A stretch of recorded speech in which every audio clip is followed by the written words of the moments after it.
लेकिन नाजरीन, इस वक्त मिशाल यूसुफजई साहिबा हमारे साथ मौजूद हैं। सैनेटर पाकिस्तान तहरीक इंसाफ की रहनुमा है। मैडम, ये बताएं कि ये ज़िमनी इंतखाबात में ना जाने का फ़ैसला क्या दुरुस्त है? खान साहब के इस फैसले को आप किस तरह देख रहे हैं? जी बिल्कुल दुरुस्त है। पहली बात तो ये है कि इन्होंने हमारे लोगों को गैर कानूनी तौर पे नाअहल करवाया। क्या गवाही थी कि जी बंदा पर्दे के पीछे छुपा था, एक शीशे के मेज़ के नीचे छुपा था। उन्होंने आपकी ये बातें सुनी हैं और आप ही ने की है, और इसलिए आप लोग 10-10 साल सजाएं और आप सब नाअहल। अंदाज़ा लगाएं ECP की बदनीयती का कि रात को सज़ा होती, आधी रात को सुबह ECP डिस्क्वालीफाई कर लेता है बगैर किसी नोटिस के। मेरा इलेक्शन जी 31 जुलाई को था, ECP 8 अगस्त तक मेरा नोटिफिकेशन नहीं कर रहा था, हालांकि मैं इलेक्शन जीत चुकी थी। तो ये उनकी बदनीयती है।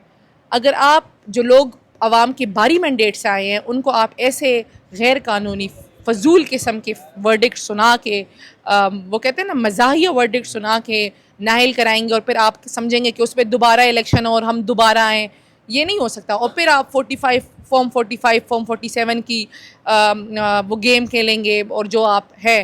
तो अगर खान साहब ने ये फ़ैसला किया है तो इसके पीछे जो वजह ये है कि हम बताना चाहते हैं कि आपके ये फ़ैसले गलत हैं, आपके ये वर्डिक्ट्स गलत हैं, आप जो ये कर रहे हैं ये सारा जो है ना प्रोसेस गलत है, ये गैर कानूनी है। और ये दुनिया भी देखे कि पाकिस्तान में एक्चुअली हो क्या रहा है इलेक्शन के नाम पे।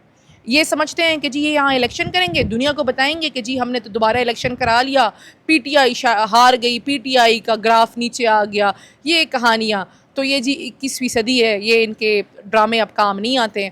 और हम ये दुनिया को बताना चाहते हैं कि जो इनके फ़ैसले हैं ये गैर कानूनी हैं, उन पे अपीलें चल रही हैं, उन पे स्टे ऑर्डर्स है, उसके बावजूद इन्होंने इलेक्शन अनाउंस कर लिए। तो जिस मुल्क में आइन और कानून है ही नहीं तो आप उस पर कैसे जाएंगे वहाँ? आप क्यों आवाम के मैंडेट की दोबारा से तजलील कराएंगे? तो मेरा नहीं ख्याल कि इस इलेक्शन में कोई टर्न आउट भी होगा। अच्छा मैडम, ये बताएं कि इमरान खान ने स्टैंडिंग कमेटियों से इस्तीफ़े का कहा है और इससे पहले भी PTI इस्तीफ़े दे चुकी थी, और जिसके बाद अब बहुत सारे लोगों ने ये भी कहा कि वो हमारा गलत फ़ैसला था। क्या इस बार भी ये रियलाइज़ होगा कि स्टैंडिंग कमेटियों से इस्तीफ़ा देना गलत फ़ैसला था? ये इस फैसले को किस तरह देख रही हैं?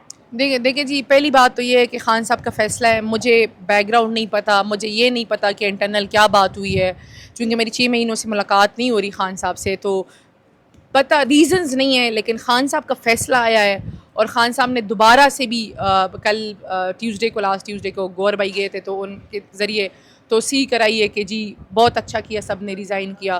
तो मेरा नहीं ख्याल कि उसके बाद कोई इफ़ बट्स बनते हैं। अच्छा, ये मतलब ये भी सुनने को मिला है कि किसी ने शिकायत लगाई है इमरान खान से जाके कि MNAs और MPs जो हैं वो टूर्स कर रहे हैं आउट ऑफ कंट्री और घूम रहे फिर रहे हैं, जिसके बाद इमरान खान ने ये कहा है कि इस्तीफ़ा दे दें।